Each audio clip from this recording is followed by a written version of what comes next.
کہ سنو ہماری مظلومیت کی آواز میں آواز ملاؤ، ہمارے اوپر ہونے والے مظالم کی طرف دیکھو، ہم کس طرح سے زندگی گزار رہے ہیں، ہم کس طرح سے پتھر کی کھنڈرات پر بیٹھے ہوئے ہیں، ہماری بستیاں کیسے اجڑ چکی ہیں، ہمارے بچوں کو کیسے ویران کر دیا گیا ہے، ہماری عورتوں کو کس طرح سے بیوہ بنا دیا گیا ہے، ہمارے بچوں کے سروں پر دست شفقت پھیرنے والا کوئی نہیں ہے۔ لیکن جتنے بھی دنیا کے مسلمان تھے وہ سب خاموش تماشائی بنے ہوئے دیکھ رہے تھے کہ دیکھو اے دنیا کے مسلمانوں، اے عرب کے عوام، ہم تمہیں ایک پیغام دینا چاہتے ہیں، تم اپنے حکمرانوں کی طرف مت دیکھو، چونکہ حکمران تو اپنی حکومت کو بچانے کے لیے تمہارا کبھی بھی سودا کر سکتے ہیں، تم اپنے حماسی کردار پیدا کرو، تم اپنے ضمیر و وجدان میں انقلابی کیفیت پیدا کرو کہ آپس میں اتحاد کو پیدا کر لو۔ پوری دنیا میں برطانیہ کی برفیلی وادیوں سے لے کے افریقہ کے ریگستانوں تک کے مسلمان اگر ایک ایک بالٹی پانی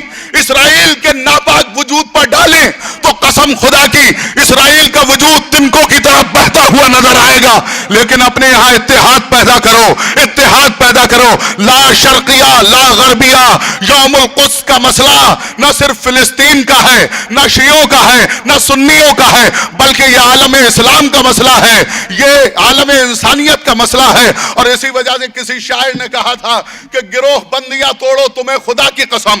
گروہ بندیاں توڑو تمہیں خدا کی قسم، پیام حمد و دنیا کو مصطفیٰ کی قسم، جھکے نہ سر در باطل پر کربلا کی قسم، کسی کا حق نہ کرو غصب سیدہ کی قسم۔ کہ اگر تمہیں پوری دنیا میں اسلام کو اور مسلمانوں کے وقار کو اسی طرح سے بحال کرنا ہے تو پھر یاد رکھو تم عربوں کی طرف مت دیکھو، بلکہ علامہ اقبال نے ایک شعر کہا تھا کہ تہران ہو گر عالم مشرق کا جنیوا، شاید کرۂ ارض کی تقدیر بدل جائے۔ اگر تمہیں کرۂ ارض کی تقدیر بدلنا ہے تو ایران کی طرف دیکھنا ہوگا۔ آج دنیا کے 70 سے زیادہ ممالک میں یوم القدس کے حوالے سے مظلوموں کے حق میں صدائے احتجاج بلند ہو رہی ہے، دشمن لرز رہا ہے، دشمن ہل رہا ہے۔ ہمیں بھی اپنے وظیفوں کو سمجھنا چاہیے اور اپنے وظیفے کو پہچاننا چاہیے۔ اے قوم پھر وہی ہے تباہی کا زمانہ، اے قوم پھر وہی ہے تباہی کا زمانہ، اسلام پھر ہے تیر حوادث کا نشانہ۔ ابھی آپ نے دیکھا بیت المقدس میں اور مسجد اقصی میں کس طرح سے ظلم ڈھائے گئے، کس طرح سے نمازیوں کے اوپر گولیاں چلائی گئیں، کس طرح سے وہاں کی دیواروں کو خون سے رنگین کر دیا گیا۔ یہ ہیکل سلیمانی کو بنانے کی طرف جو یہودی آگے بڑھ رہے ہیں اور تیسرا ٹیمپل بنانا چاہتے ہیں، اور وہ پتھر جو وہاں رکھا ہوا ہے برطانیہ کی پارلیمنٹ کے چرچ میں، اس کو لا کے اس دیوار کے قریب آویزہ کر دینا چاہتے ہیں اور یہ کہنا چاہتے ہیں کہ مسلمانوں تمہارا اس پر حق نہیں ہے بلکہ ہمارا حق ہے۔ ہمیں پوری دنیا کے مسلمانوں کو بیداری کا ثبوت دیتے ہوئے ان کے خلاف صدائے احتجاج بھی بلند کرنا ہے اور دنیا کو یہ بھی بتانا ہے، اے ظالمو جابرو یارو مکارو غدارو دسیسہ کارو، فلسطین تمہارا نہیں ہے بلکہ فلسطین فلسطینیوں کا ہے، فلسطین مظلوموں کا ہے۔ اے قوم پھر وہی ہے تباہی کا زمانہ، اسلام پھر ہے تیر حوادث کا نشانہ، کیوں چپ ہے اسی شام سے پھر چھیڑ تڑانا، تاریخ میں رہ جائے گا مردوں کا فسانہ، مٹتے ہوئے اسلام کا پھر نام جلی ہو، لازم ہے کہ ہر شخص حسین ابن علی ہو،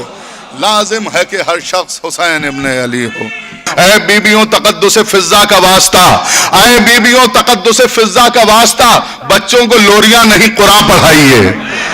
اے بیبیوں تقدس فضا کا واسطہ، بچوں کو لوریاں نہیں قرآن پڑھائیے۔ ہو کر جواں جو بیت مقدس کو چھین لیں، 100 بار روز قصہ خیبر سنائیے۔ ہو کر جواں جو بیت مقدس کو چھین لیں۔ یاد کیجئے 1948 کو وہ کیا کیفیت تھی، کیا حالات تھے جب یونین جیک کا زوال شروع ہوا دوسری جنگ عظیم کے بعد، اور برطانوی حکمرانوں نے اعلان کیا کہ ہم فلسطین کو چھوڑ کے جا رہے ہیں، لیکن انہوں نے جانے سے پہلے سب سے پہلے جتنے بھی یہودی تھے ان کو سب کو وہاں بلایا، اور بلانے کے بعد آفیسز میں، دفتروں میں، ایئرپورٹس پر، اسٹیشنوں پر جتنے بھی مقامات تھے سب پر یہودیوں کو قابض کر دیا۔ اور جب قابض کرنے کے بعد وہ 15 مئی کو وہاں سے گئے ہیں، 16 مئی کو صہیونیوں کے جابر ظالموں، جابروں، عیاروں، مکاروں، غداروں، دسیسہ کار جلادوں نے یہ اعلان کیا کہ یہ اب ہماری اپنی ریاست ہے، یہ ہماری اپنی حکومت ہے۔ جب انہوں نے ریاست کا اعلان کیا تو سپر طاقتوں نے فوراً ایکسپٹ کر لیا، برطانیہ نے فوراً ایکسپٹ کر لیا،